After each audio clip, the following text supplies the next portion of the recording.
हाँ हाँ, प्रणव चौधरी भी, ये बच्चा बहुत आज्ञाकारी है। प्रणव चौधरी जो है बहुत आज्ञाकारी बच्चा है। तुरंत है। सौरभ भी, ये भी आज्ञाकारी है, ये भी ऑन करके रखता है। बाकी सब पता नहीं क्यों ऑफ रखते हैं। चलिए कोई बात नहीं, नहीं ऑफ रखिएगा, नहीं ऑन कीजिएगा तो क्या करूंगी मैं, आप लोगों को पहचानूंगी नहीं। थोड़ा देख कर पढ़ाने से अच्छा लगता है, मुझे भी अच्छा फील होगा, मुझे भी लगेगा कि मैं स्कूल में बैठी हुई हूँ, क्लास में बैठी हुई हूँ, मेरे बच्चे मेरे सामने हैं, मुझे अच्छा फील होता है। आप लोगों को शायद अच्छा नहीं फील होता होगा, मगर मुझे अच्छा लगता है। यस, ज्योति भी आ गई है। Yes, very good, very good. हाँ, कीर्तिमान, हाँ कीर्तिमान, अंधेरे में क्यों हो बेटा, थोड़ा लाइट चलाओ, बत्ती जलाओ, ताकि मैं चेहरा देख सकूं। हाँ, चलिए, हम लोग तो कविता पर चर्चा कर रहे थे, है ना। तो अच्छा, अभी तक आप लोग का कोई प्रोजेक्ट नहीं आया है। 9th के बच्चों की भरमार है। एक काम कीजिए आप लोग, क्लास 10th में आप लोगों का ये, मैं उस दिन आप लोगों को बता रही थी, लघु कथा लेखन। आज मैंने क्लास 9th में बच्चों को दिया, एक फूल की चाह कविता को 4 एक्टिविटी उस पर मैंने दिया कि एक फूल की चाह कविता का अभिनयात्मक अभिनय कीजिए। इंटरेस्टेड स्टूडेंट उसको अभिनय के रूप में प्रस्तुत करेंगे। जिनकी चित्रकला में रुचि है, चित्र बनाने में रुचि है, वे उसी कविता को अलग अलग जो उसका काव्यांश है उसके आधार पर चित्र वर्णन करके उससे संबंधित लिखेंगे। तीसरा मैंने दिया कि जो कविता है, अच्छा आप लोग भी बताइए, क्लास 9th में तो आप लोग पढ़ लिए हैं, एक फूल की चाह जो कविता है वो सुखांत है या दुखांत है, उसका अंत सुखमय होता है या दुखमय होता है। दुखमय।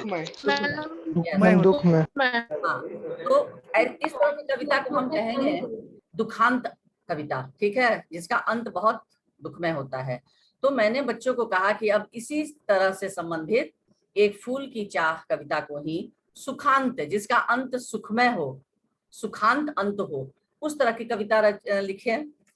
बच्चे उसके लिए भी तैयार हुए। उसके बाद मैंने कहा उसी कविता को, जैसे हम लोग मान लीजिए कविता, किसी भी कविता को जब हम लोग आपको उसका अर्थ बताएंगे, सारांश बताएंगे, तो किस तरह से बताया जाएगा, गद्य में या पद्य में, बताइए।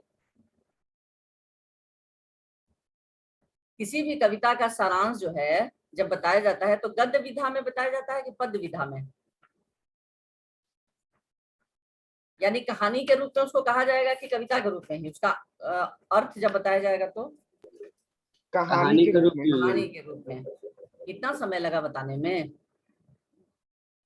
तो कहानी के रूप में।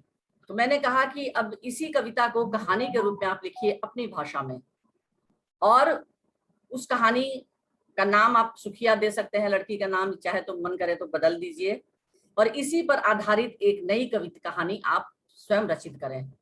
एक फूल की चाह उसका शीर्षक रखिए, सुखिया भी रख सकते हैं, बच्ची का नाम जो सुखिया है वो भी रख सकते हैं, लेकिन इस कहानी को नए रूप में। तो ये 4 एक्टिविटी मैंने दिया बच्चों को करने के लिए। और क्लास 9th का जो भी मैं एक्टिविटी देती हूँ, तुरंत अभिनय तो तुरंत आ जाता है, विदिन 4 and 5 days उसका वीडियो मेरे पास आ जाता है। लेकिन क्लास 10th से मुझे कोई अभी तक एक भी वीडियो नहीं आया है। और मैं बता दूं आप लोगों का 20 मार्क्स में जो मार्क्स देना है वो मार्क्स मैं आप लोगों को नहीं दूंगी। बोर्ड में जो मार्क्स भेजा जाता है अब उन्हीं बच्चों का। हाँ बोलो। एक वीडियो गया होगा मैम, हम लोग भेजे मैम, हम लोग मैम एक वीडियो तो गया है। किस ग्रुप पे भेजे, पर्सनल पे भेजे हो ना? Yes ma'am. हाँ, तो उसमें सारे बच्चे तो नहीं हैं, कुछ ही बच्चों का ना है। 5 बच्चे थे, 5-6 मैम बच्चे। लास्ट में देखिए ना, किस यस मैम, मेरे पर्सनल वाले पे है ना? Yes ma'am, yes 10th ma'am. High की तरफ से। किस बच्चे ने भेजा है? मैम आस्था ने भेजा होगा, श्रेयस था। श्रेयास था। श्रेया आस्था, हाँ, तो उसमें सारे बच्चे तो नहीं हैं। मैम जितने हैं उसको तो मिलेगा हाँ, नंबर तो मैम। जितने हैं उतना तो मैंने नोट कर लिया है। लेकिन ये सभी बच्चों का ना है, ये मैं सभी बच्चों के बारे में बोल रही हूँ। हाँ, तो इस तरह से आप लोग अब इस पाठ से निर्णय कीजिए कि किस तरह से, किस पाठ को आप लोग पुनः उसको कविता के रूप में लिखेंगे। ये तोप कविता है, या तो तोप को लिखिए, या और भी कविताओं की पढ़ाई हो चुकी है। पर्वत प्रदेश में पावस है, या तो फिर कोई कहानी लेखन, जैसे ततारा वामीरो कथा के बारे में मैंने आप लोगों को कहा था कि इसको आप एक नई कहानी के रूप में लिखें। इसका अंत भी दुखांत हुआ था ना? हाँ बताइए, ततारा वामीरो कथा, इसका अंत भी कैसा हुआ था, दुखांत या सुखांत? दुखांत। इसका भी दुखांत हुआ था, यानी दोनों को अपने प्राणों से हाथ धोना पड़ता है, ततारा को भी और वामीरो को। तो इस कहानी को कोई नए रूप में जिसका अंत दुखद ना हो, ये भी आप लिख कर भेज सकते हैं। जिस बच्चे की इच्छा हो कि नहीं हम इसको भेजेंगे, तो इसको भेज सकते हैं आप, ठीक है। उसके बाद पर्वत प्रदेश में पावस, इसका भी एक मैंने वीडियो कहा था, तो किसी बच्ची ने कहीं से नेट से उसको सर्च करके भेज दिया था। इस तरह से नेट वाला मत भेजिए। आप लोग नेट देखते हैं तो मैं भी नेट देखती हूँ, आ रही बात समझ में? नेट का कुछ भी आप भेजेंगे वो तुरंत मुझे पता चल जाएगा। आपका खुद पीपीटी होना चाहिए। जिस बच्चे को पीपीटी बनाना आता हो वो अपना पर्वत प्रदेश में पावस से संबंधित पीपीटी बनाकर, उससे संबंधित कुछ भी लिखकर उसका अर्थ और मुझे भेज सकता है, ठीक है। तो बहुत सारे तुम लोगों को जिस जिस पाठ की पढ़ाई हो चुकी है आप लोग आपस में सेलेक्ट कर लीजिए कि कौन बच्चा किस क्या भेजेगा। कहानी लेखन है। अब मैं आप लोगों को बता दूं, कहानी लेखन सबसे पहले लघु कथा लेखन का क्या है, ध्यान से सुनिए। लघु कथा लेखन की परिभाषा, लघु कथा की विशेषताएं, लघु कथा के तत्व, लघु कथा लेखन की विधियां। लघु कथा साहित्य की प्रचलित और लोकप्रिय विधा है। लघु का अर्थ होता है संक्षिप्त, परंतु संक्षिप्त होने के बावजूद भी पाठकों पर इसका प्रभाव दीर्घकाल तक बना रहता है। इस प्रकार लघु कथा गागर में सागर भरने वाली अनुपम विधा है। लघु कथा कल्पना प्रधान कृति है, परंतु इसकी प्रेरणा प्रायः अपने इर्द गिर्द की वास्तविकताओं और घटनाओं से भी मिल जाती है। नई शिक्षा पद्धति के कहानी लेखन हेतु यंग योजना इस प्रकार है, ध्यान से देख सुनिए आप लोग। लघु कथा लेखन से मेरे पास एक पीपीटी है जो मैं आप लोगों को कल दिखाऊंगी। ओके, आ रही बात समझ में? बात समझ में आ रही है? कल मैं आप लोगों को लघु कथा लेखन से संबंधित दिखा दूंगी। तो कहानी लेखन, लघु कथा लेखन, ये 10th क्लास में सिलेबस में आया है। 5 अंक में इसका प्रश्न रहेगा और इस प्रश्न में आपको विकल्प दिए जाते हैं कि आप अपनी इच्छा से कोई एक विकल्प चुनकर उस पर लिखना होगा। और इस प्रश्न की शब्द सीमा 100 से 120 शब्द में है। बात समझ में आ गई? यानी शब्द सीमा कितना है इसका? 100 से 120। लघु कथा लेखन की परिभाषा। लघु कथा लेखन है क्या? जीवन की किसी एक घटना के रोचक वर्णन को कथा कहते हैं। कथा यानी कहानी। कथा सुनने, पढ़ने और लिखने की एक लंबी परंपरा हर देश में रही है। आप लोग भी नानी दादी से कहानियां सुनते होंगे। अपने अनुभव पर नानी दादी भी बहुत पुरानी पुरानी कहानियां सुनाया करती थी। और पहले जब ये विज्ञान इतना उन्नत नहीं था, उस समय न नेट, न ये मोबाइल, न लैपटॉप, सिनेमा, टीवी, ये सब जब कुछ नहीं थे, तो बच्चों का मनोरंजन किस तरह से होता था? भाई बच्चों को भी तो कुछ चाहिए मनोरंजन के लिए, तो नानी दादी की कहानियां उस समय सुनाई जाती थी और बच्चों का मनोरंजन होता था। और बच्चे सोने के साथ ही बोलते थे कि नानी कहानी सुनाइए, दादी कहानी सुनाइए, और सुनी हुई कहानी को ही बच्चे बार बार सुनना पसंद करते थे। तो बच्चों को कथा सुनने का बहुत चाव होता है। दादी और नानी की कथाएं प्रसिद्ध हैं। इन कथाओं का उद्देश्य मुख्यतः मनोरंजन होता है, किंतु इसमें कुछ ना कुछ शिक्षा भी मिलती है। कथा लिखना एक कला है। हर कथा लेखक अपने ढंग से कथा लिखकर उसमें विशेषता पैदा कर देता है। वह अपनी कल्पना और वर्णन शक्ति से कथा के कथानक, पात्र या वातावरण को प्रभावशाली बना देता है। अब देखिए बच्चों, कथा लिखने के लिए जरूरी नहीं है कि आप किसी किताब को पढ़ें। आप अपने आसपास बहुत सारी ऐसी चीजें हैं जिनको आप कथा के रूप में, कहानी के रूप में, एक लघु कहानी 100 से 120 शब्दों में, 150 शब्दों में आप जरूर लिख सकते हैं। लेकिन उसके लिए एक स्क्रिप्ट एक चुनना होगा, उसके लिए एक विषय को लेना होगा, है ना। कोई ऐसा विषय जिसको देखकर आपका मन बड़ा दुखी होता है और इच्छा होती है कि मैं कुछ लिखूं, तो कहानी के रूप में लिख सकते हैं, कथा के रूप में, छोटी सी लघु कथा के रूप में लिख सकते हैं, या फिर कविता के रूप में लिख सकते हैं। बहुत बच्चों की चित्र बनाने की अच्छी उनमें कला होती है, चित्र बनाने में बहुत रुचि रखते हैं और बहुत अच्छा पेंटिंग करते हैं, वो बना सकते हैं। आज ही मैं देख रही थी फेसबुक पर, सिर्फ अंगुली और नेल से इतना सुंदर चित्र एक बच्चे ने बनाकर भेजा है। फेसबुक पर किसी बच्चे ने कोई ब्रश का पेंट नहीं उसने प्रयोग किया है, सिर्फ उंगली से और नेल से। तो इस तरह से ये बच्चे, आप लोग इस प्रतिभा को विकसित कर सकते हैं। और अभी स्कूल का जो समय है, इस प्लेटफॉर्म पर भी सीखने का यही समय है, क्योंकि फिर आगे की पढ़ाई जब हायर स्टडी में आप लोग जाओगे तो ये सारी कलाएं जो है विकसित नहीं हो सकती हैं। तो लघु कथा के बारे में कहा जाता है कि गागर में सागर भर देने की विधा है। यानी छोटी से 100 से 120 शब्दों में ये बहुत छोटी सी कथा होती है, लघु कथा, लेकिन इसमें गागर में सागर भरने की क्षमता होती है। लघु कथा एक साथ लघु भी है और कथा भी। यह न लघुता को छोड़ सकती है और न कथा को ही। लघु कथा की विशेषता होती है, न ये अपनी साइज या अपनी कद को छोड़ सकती है, कद इसका हमेशा छोटा ही रहेगा, और न कथा को ही छोड़ सकती है। बात आ रही समझ में सबको? हाँ, समझ में आ रही है नहीं? सब सो गए हो कि जगह हो? यस यस तुम लोग जरा नो बीच बीच मैम, में अपना जगह वीडियो हैं। ऑन करते रहो। किस भाषा में मैं समझाऊं तुम लोगों को? वीडियो भी बीच बीच में ऑन रखोगे तो कोई हर्ज नहीं होगा। लघु कथा की विशेषताएं ये आज मैं समझा रही हूँ, फिर मैं लिखवाऊंगी दूसरे दिन।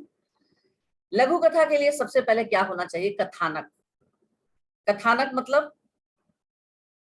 जिसमें घटनाओं का विस्तार होता है। जैसे एक कथा हुई, एक एक घटना हुई, उसके बाद फिर क्या घटना हुई, उसमें ढेर सारी घटनाएं नहीं होती हैं। बड़ी जो नाटक और कहानियां होती है ना बच्चों, उसमें ढेर सारे समस्याएं रहती हैं। एक दृश्य के बाद दूसरा दृश्य, दूसरे के बाद तीसरा दृश्य आता है, और कथाएं जो है, कहानियां जो है, वो अलग अलग मोड़ लेती हैं। लेकिन लघु कथा में बहुत ज्यादा मोड़ नहीं होते हैं, बस एक समस्या होगी और उसके बाद उसका अंत हो जाएगा।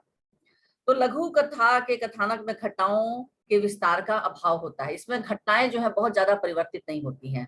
कथा के अंत में विस्मयकारी मोड़ कथा को एक नया आयाम प्रदान करता है। जैसे अभी कथा आप पढ़ रहे हैं, जैसे एक छोटा सा बच्चा है, ठीक है, दिन भर वो खेलता रहता था, घूमता रहता था, और उसकी माँ अक्सर घर में बीमार रहती थी। लोगों के घर में काम करके किसी तरह से, उसके पिता नहीं थे, पिता की शक्ल उसने देखी ही नहीं थी, क्योंकि जब वो जन्म लिया उस समय उसके पिता की मृत्यु हो चुकी थी। अब वो, उसकी माँ किसी तरह से लोगों के घर के काम करके उसका पेट भरती थी, लेकिन उस बच्चे को अपनी माँ की जरा भी फिक्र नहीं रहती थी। बस दिन भर वो सुबह उठता था, बस भूख लगी है, माँ उसे किसी तरह से जो भी रूखा सूखा रहता था खा लेता था, और दिन भर घूमता रहता था आवारा लड़कों के साथ। और जब घर में आता शाम को, तो देखता कि उसकी माँ, एक तो अक्सर वो बीमार रहती थी, घर में काम नहीं कर पाई है, किसी के घर नहीं गई है, काम नहीं कर पाई, क्योंकि लोग भी उसे खाना वगैरह कुछ दे देते थे। और इस तरह से कुछ दिन बहुत भूखा रहने के बाद, लगातार 2 दिन 3 दिन तक वो भूखा रहा, क्योंकि जब घर आए तो देखता था कि उसकी माँ बीमार पड़ी हुई है, घर में कुछ खाने को नहीं है।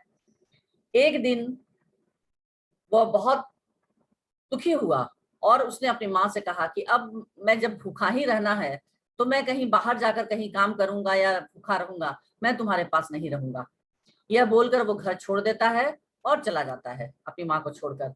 जब बाहर निकलता है तो भटकते भटकते एक ऐसे जगह जाता है जहां पर कुछ असामाजिक तत्व है। ऐसे लोगों से उसकी मुलाकात होती है जो चोरी का काम करते थे, है ना। ऐसे लोगों के संगत में वो पड़ जाता है और फिर वो चोरी करने लगता है। धीरे धीरे धीरे धीरे चोरी की आदत उसको पड़ जाती है और चोरी करते करते एक दिन उसके पीछे पुलिस पड़ी रहती है और वो भागते किसी तरह से अपने आप को छिपते छिपाते अपने घर में आता है। तो देख रहा है कि उसकी माँ, क्या देखा बताओ, गेस करो अब इसके आगे की कहानी। ये मैंने यहाँ तक बता दिया, अब स्वाहा। इसके आगे की कहानी बताइए क्या हो सकता है। अब इस कहानी को मैम कैसे पूरा जा करेंगे। चुकी है। जब वो अपने घर में आता है, पुलिस उसके पीछे पड़ी है, मान लीजिए यहाँ तक कहानी दे दिया गया और अब आपको दे दिया गया कि अब इस कहानी का अंत लिखें। जल्दी बताओ, कुछ कुछ बच्चे अपना सोचो, बताओ क्या होना चाहिए, अंत कैसे लिखोगे। तो उसकी माँ जा चुकी है, वो जोर उसको से बेटा, देख कर स्पीक मैं बहुत लाउडली, रोता है। स्पीक लाउडली, आवाज सुनाई नहीं दे रही है, बोलो। जो समझ में आता है बोलो, इसमें संकोच करने की जरूरत नहीं है, बिल्कुल संकोच नहीं करना है, जो समझ में आए बोलो। और बाकी बच्चे भी सोच कर रखो दिमाग में कि क्या बोलना है। जो भी बच्चे बोले थोड़ा अपना वीडियो ऑन कर दो। स्टैंडर्ड 10th के बच्चे हो तुम लोग, छोटे बच्चे पार्टिसिपेट करते हैं और इतनी अच्छे से बोलते हैं और तुम लोग तो 10th के पहुंच गए हो। कम से कम थोड़ा अपने में ये लाओ, ये कला विकसित करो। चलो बताओ जल्दी से कैसे इस कहानी को पूरा करोगे। मैंने कहानी यहाँ तक, अभी इस कहानी की भी रचना मैंने तुरंत की, मैं कहीं से देख कर नहीं बोल रही हूँ। चलिए अब इसके बाद कैसे पूरा करेंगे, कोई एक बच्चा बोलो जल्दी से, क्या सोच रहे हो, बाकी क्या सोच रहा है बच्चा। इस कहानी को कैसे पूरा करेंगे। जब वो अपने घर में प्रवेश करता है तो क्या देखता है, पीछे पुलिस पड़ी हुई है, बोलो। हाँ, मान लीजिए यही परीक्षा में आ जाए, क्या लिखोगे।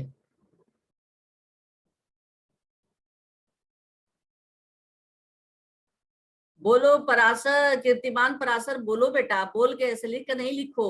उसकी माँ जा चुकी है, कहाँ जा चुकी है, बोलो, बोल के बताओ तुम लोग। जैसे मैं बोल रही हूँ वैसे मैम बताओ। स्वर्ग में। हाँ बोलो, सुषमा बोल रही हो। Yes ma'am. हाँ बोलो। मैम जब वो घर में जाता है तो देखता है कि उसकी माँ मर चुकी है, फिर हाँ वो रोने लगता है और पीछे से पुलिस आती रहती है। हाँ, और थोड़ा तेज बोलो बेटा, आवाज बहुत धीमी आ रही है। हाँ, क्या देखता है कि उसकी माँ मर चुकी है और वो फिर इसके आगे की कहानी कौन बोलेगा। चलो बनाओ कहानी बनाओ। लघु कथा के तो यही है, यही तो इसकी विशेषता है। एक एक पंक्ति जोड़ते जाओ, सभी बच्चे एक एक पंक्ति जोड़ते जाओ, इसमें और क्या हो सकता है। जैसे सुषमा भारती ने बताया कि गया तो देखा कि उसकी माँ मर चुकी है और वो रोने लगा। वेरी गुड, इसके आगे। उसके बाद मैम वो पुलिस से पकड़ाया गया होगा। थोड़ा जोर बोलो सुधांशु, थोड़ा जोर से बोलो। पुलिस से पकड़ा गया होगा मैम। पुलिस पकड़ लिया उसे। Yes ma'am. अच्छा चलो ठीक है, पुलिस पकड़ लिया। फिर दूसरा बच्चा, इसको दूसरे तरीके से बताओ क्या होगा। देखो भाई ये सिलेबस में है, लघु कथा लेखन सिलेबस में है आपके। मैं जस्ट इसको एंटरटेनमेंट के लिए नहीं करवा रही हूँ, ये लघु कथा लेखन है आपके सिलेबस में। तो इस तरह से भी आ सकता है क्वेश्चन, किसी कहानी की 2-4 पंक्तियां देकर और कहानी को पूर्ण करें, तो वैसी परिस्थिति में आप क्या करेंगे। और आपकी जो परीक्षाएं हैं वो चैटिंग के थ्रू नहीं हो रही हैं, ऑनलाइन नहीं होंगी, क्या आप ऑनलाइन एक दूसरे का देख कर लिख लेंगे। चलिए बोलिए, बाकी बच्चे सोच के अब तक सोच चुके होंगे, एक एक पंक्ति ही बताइए, मत ज्यादा बताइए, बोलो। हाँ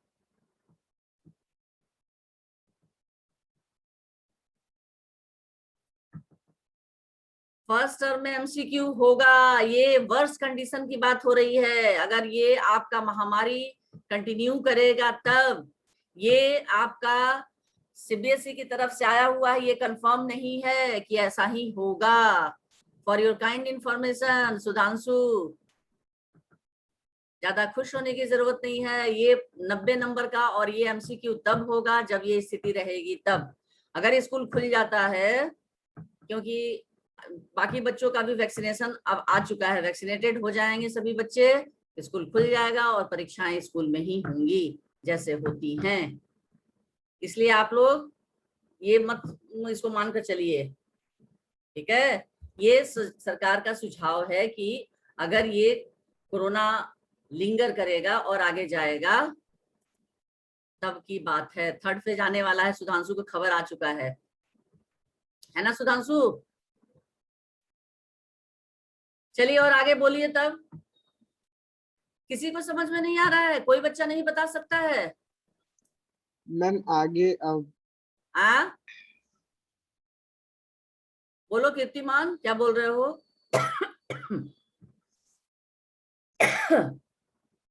कीर्तिमान, मैम आगे वो रोने लगता है तो मैम जब पुलिस उसके पीछे पीछे आती है हाँ तो वो फिर वो अपने आप पुलिस के पास जाता है और कहता है कि आप मुझे गिरफ्तार कर लीजिए, मैंने ये गलत काम किया। मैं हाँ सोचा था अपनी माँ के पास जाऊंगा लेकिन उसकी माँ वेरी गुड। वो अपना आत्मसमर्पण कर देता है ना, यही ना कहना चाहते हो? हाँ कीर्तिमान, यस मैम यही कहना चाहता हूँ। हाँ वो अपने आप को पुलिस के हवाले कर देता है, यानी आत्मसमर्पण कर देता है और पुलिस से कहता है कि, तो एक तरह से वो पछतावा कर होता है ना उसे बहुत अपने कार्यों पर, और पछतावा के साथ साथ दुख किस बात का होता है मुझे बताइए? कि उसने अपने माँ को छोड़ के चला गया था और अंतिम समय भी वो मिल नहीं पाया। हाँ, वो अपनी माँ को छोड़कर चला गया था और उसकी माँ बीमार रहती थी। उसकी माँ बीमार रहती थी और लोगों के घर का काम किया करती थी। ऐसी परिस्थिति में वो सोचता है कि कम से कम कुछ तो उसका पाप जो उसने किया है जीवन में अपने, कि अपनी माँ का कभी सहारा नहीं बना, उल्टे अपनी माँ को परेशान करता था। माँ बीमार रहती थी लेकिन लोगों के घर का काम करती थी, किसी तरह से उसका पेट भरती थी। तो एक बेटा होने के नाते उसकी भी जिम्मेदारी थी कि वो अपनी माँ की देखभाल करे, लेकिन उसने ऐसा कुछ नहीं किया। लेकिन जैसे ही पुलिस आई और वो अपने घर में आया और देखा कि उसकी माँ मृत पड़ी हुई है, तो फिर वो बाहर निकलता है और पुलिस को आत्मसमर्पण करते हुए कहता है कि मैं जीवन में कभी अच्छा बेटा नहीं बन सका और मेरी माँ इस दुनिया से चली गई, मैंने अपनी माँ को कोई सुख नहीं दिया और फिर मैं गलत लोगों के संगत में पड़ गया और मेरा आचरण जो है वो गलत हो गया, मैं गलत काम किया मैंने, और आज अपनी रक्षा के लिए मैं घर में आया माँ के पास छिपने के लिए। तो मेरी माँ अब छिपाने के लिए, मुझे सहारा देने के लिए अब मेरी माँ नहीं है, तो आप मुझे कैद कर लें और मुझे जेल में डाल दें ताकि कुछ तो मैं अपने पाप का प्रायश्चित कर सकूं। ठीक है बच्चों, समझ में आई कहानी? तो इस तरह से इसका अंत आप कर सकते हैं। यानी किसी भी कहानी को आप अपने समाज में देख रहे हैं या आसपास, छोटी सी कहानी की रचना करना ये आपकी कला में और आपके ये दिमाग में होना चाहिए कि कैसे आप कहानी की रचना करें। तो ये इस तरह से एक लघु कथा है, ठीक है। तो इसके लिए बहुत ज्यादा इसमें घटनाएं नहीं होती हैं, घटनाओं का विस्तार नहीं होता है, ठीक है। तो लघु कथा की सबसे बड़ी विशेषता यही है कि इसमें घटनाओं का विस्तार नहीं होता है। तो ये समझ में आ गया ना कि लघु कथा में घटनाओं का विस्तार नहीं होता है। दूसरा, कम से कम आप लोग आवाज दीजिए, मैं गूंगे बहरों को नहीं पढ़ा रही हूँ, okay? Yes yes ma'am. Ma'am. हाँ, कभी कभी मुझे लगता है कि मैं गूंगे बहरे को पढ़ा रही हूँ। दूसरा है पात्र योजना। तो लघु कथा में पात्रों की संख्या 1-2 तक ही सीमित रहती है। इसमें आपने देखा कि बहुत ज्यादा पात्र की संख्या नहीं है, एक बेटा है और एक उसकी माँ है, ठीक है, और अंत में एक पुलिस जो उसे गिरफ्तार करने आती है। तो इसमें पात्रों की बहुत ज्यादा नहीं होते हैं, क्योंकि इसमें घटनाएं जब बहुत ज्यादा नहीं होंगी तो बहुत ज्यादा पात्र भी नहीं होंगे। तो लघु कथा की एक विशेषता ये भी होती है। और कथा के जो पात्र होते हैं वो प्रभावशाली होते हैं, यानी माँ का भी व्यक्तित्व प्रभावशाली रहा, बच्चे का भी व्यक्तित्व इसमें प्रभावशाली रहा कि अंत में वो सुधर जाता है, अपने आप को पुलिस के हवाले कर देता है, ठीक है। जिससे उनका प्रभाव दीर्घकाल तक पाठक के मानस पटल पर अंकित रहता है। यानी पाठक जो है कहानी पढ़ लेता है, उसके बाद भी 2 मिनट के लिए सोचता रहता है कि वो बच्चा अंत में देखिए सुधर भी जाता है, लेकिन काश ये पहले सुधर गया होता, काश ये जिम्मेदारी की भावना उसके मन में पहले आ गई होती, तो शायद वो अपनी माँ को जीवन में कुछ आराम दे सकता था, अपनी माँ का हाथ बटा सकता था, अपने माँ को कुछ क्षण सुख का दे सकता था। ये सारी बातें दिमाग में आती है ना बच्चों इस कहानी को पढ़कर? हाँ यस मैम। हाँ, तो इस तरह से ये कहानी का अंत ऐसा होना चाहिए कि दिमाग में हमारे, देखिए कोई कोई कहानी इतनी अच्छी होती है कि उसका प्रभाव 1-2 दिन तक मानस पटल पर यानी दिमाग में अंकित रहता है और हम लोग सोचते रहते हैं कि कितनी अच्छी कहानी थी। कोई अच्छी पिक्चर देखकर भी लगता है कि कुछ दिनों तक उसका प्रभाव रहता है, तो वही बात है। और फिर कहानी में क्या होता है, कल्पना की उड़ान, जिस तरह से पतंग की डोर को हम लोग छोड़ देते हैं ना कि खूब ऊंची उड़े, उसी तरह बच्चों कल्पना की उड़ान लघु कथा में यथार्थ के साथ साथ काल्पनिक अभिव्यक्ति भी हो सकती है। अच्छा, अब इसमें यथार्थ आप लोगों को कुछ दिखा? जो मैंने कहानी सुनाई आप लोगों को, उसमें कहीं यथार्थ था क्या? ऐसा हमारे समाज में होता है या नहीं, बताइए। यस मैम, होता है। ऐसा तो हो सकता है ना, हमारे समाज में होता ही है।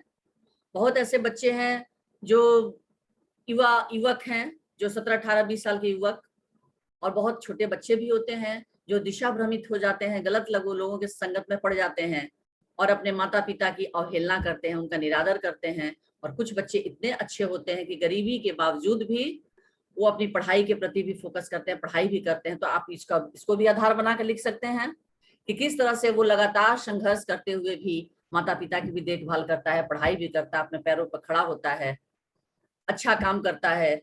या कोई ऐसा कि कोई ऐसा युवक जो दिन में टेम्पो चलाता है और अपने घर का खर्च उठाता है और फिर पढ़ाई भी करता है, फिर उसको टेम्पो में कुछ ऐसा सामग्री मिल गया कि वो पुलिस को जाकर देता है ना, कुछ ऐसे बम कोई रख कर उसकी गाड़ी में भूल जाता है या चला जाता है, तो फिर उस देता है, जाकर थाने में जमा करता है, तो उसकी पीठ थपथपाई जाती है, उसका फोटो पेपर में उसका फोटो आता है, अखबार में उसे सरकार की ओर से पुरस्कार दिया जाता है। इस तरह से कहानी के लिए बहुत सारे आधार हैं बच्चों, बस कहानी लेखन सोचो और सोच कर उस पर लिख डालो, कोई बहुत बड़ी बात नहीं है।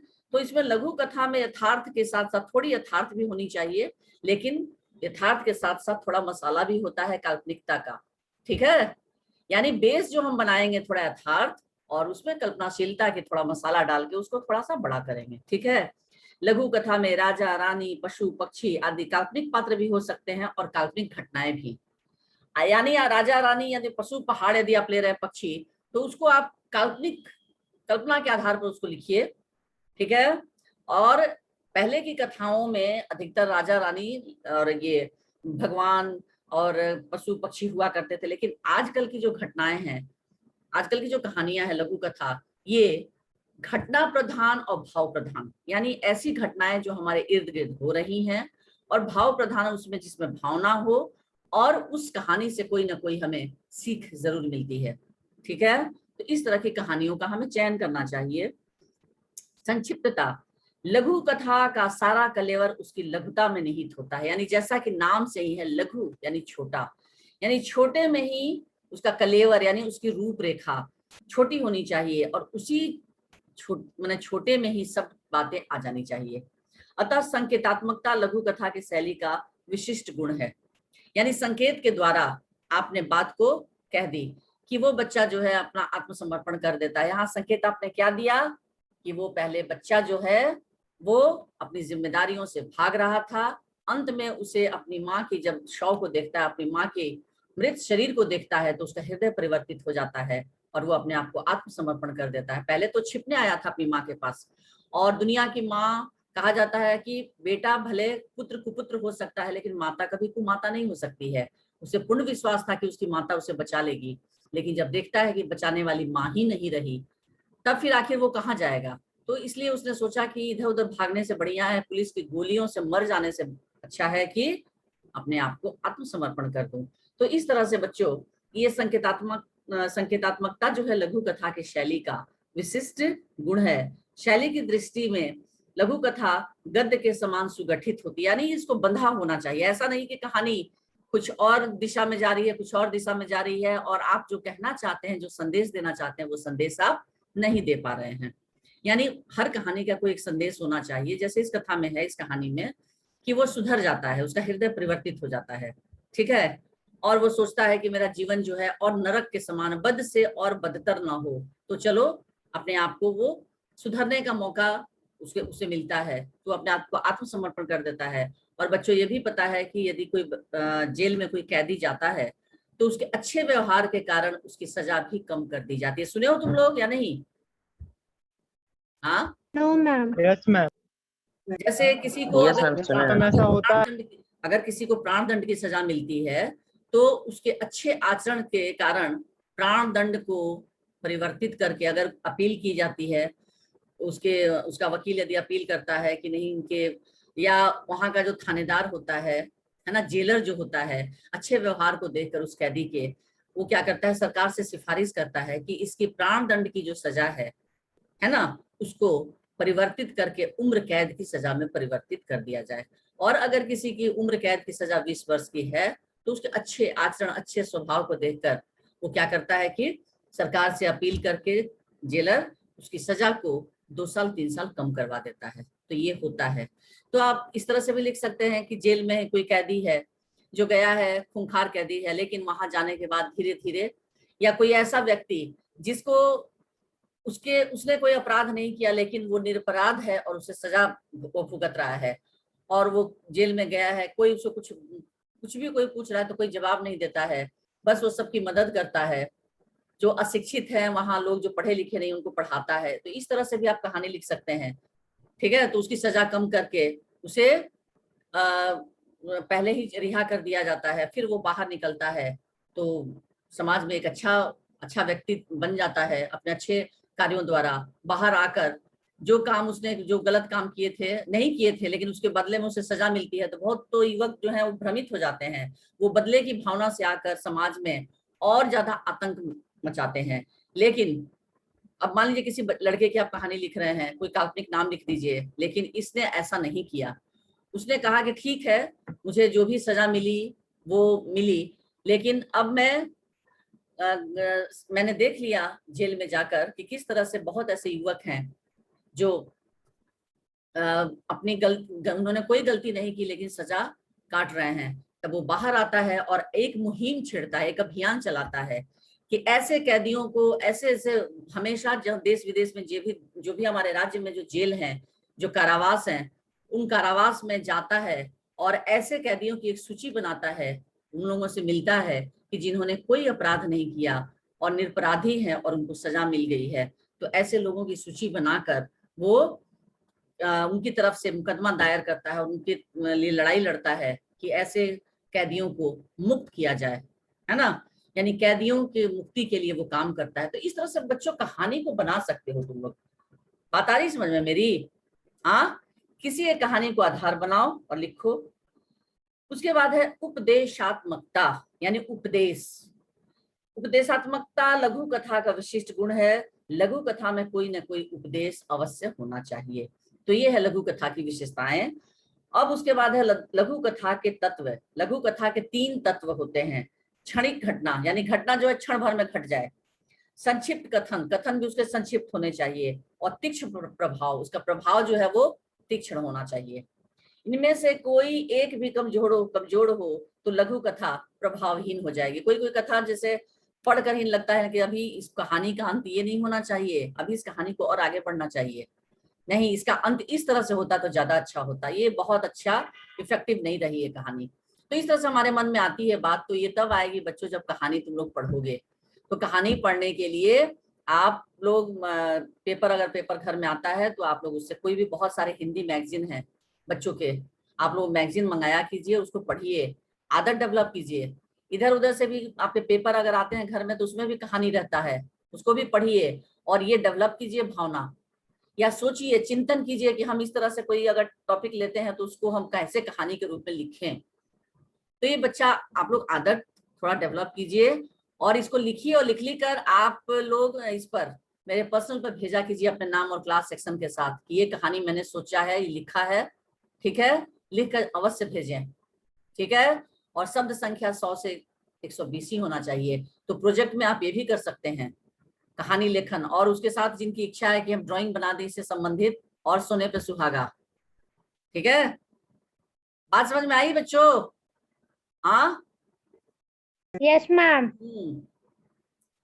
तो इस तरह से अब देखिए कहानी किस तरह से, लघु कथा लेखन की विधियां परीक्षा में किस तरह से आ सकता है। जैसे निम्नलिखित विधियों से लघु कथा लिखने का अभ्यास करें। अब जैसे है संकेत बिंदुओं के आधार पर लघु कथा, चित्रों के आधार पर लघु कथा, शीर्षक के आधार पर लघु कथा। ये 3 आधार हैं बच्चों।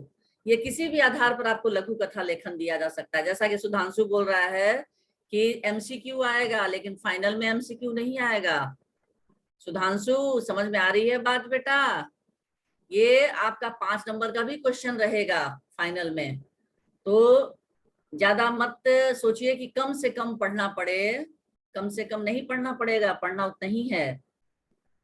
संकेत बिंदुओं के आधार पर लघु कथा, रूपरेखा या दिए गए संकेतों के आधार पर कथा लिखना कठिन भी है और सरल भी। लेकिन इस प्रकार की कथा लिखने के लिए कल्पना से अधिक काम लेना पड़ता है, यानी सोचना ज्यादा पड़ेगा। ऐसी कथा लिखने में वे ही छात्र अपनी क्षमता का परिचय दे सकते हैं जिनमें सृजनात्मक और कल्पनात्मक शक्ति अधिक होती है। इसके लिए छात्र को संवेदनशील और कल्पना प्रवण होना चाहिए। संवेदनशील और कल्पना यानी जो जितना इमेजिन कर सकता है। अभी जैसे सुधांशु बहुत अच्छा इमेजिन भी कर रहा है कि एमसीक्यू आएगा तो हर चैप्टर का हम लोग एमसीक्यू पढ़ लेंगे, एक एक लाइन का क्वेश्चन पढ़ लेंगे, याद कर लेंगे, समझ लेंगे कि हाँ इसका सही आंसर क्या है। बस 90 नंबर, 90 मार्क्स का, कितने मार्क्स का है सुधांशु बताओ? मैम मार्क्स पता ना, मार्क्स नहीं पता है? अच्छा तो चलिए 90 मिनट्स। 90 90 मिनट्स का मार्क्स नहीं पता है। हाँ 90 मिनट का होगा तो अंक भी उसके कम ही रहेंगे। तो ये सोचकर कि बस कल्पना की उड़ान इसके हम लोग चलो बस इतना कम लिख लेंगे इतना मार्क्स आ जाएगा, तो ये कल्पना कीजिए, लेकिन इस तरह की कल्पना नहीं कीजिए।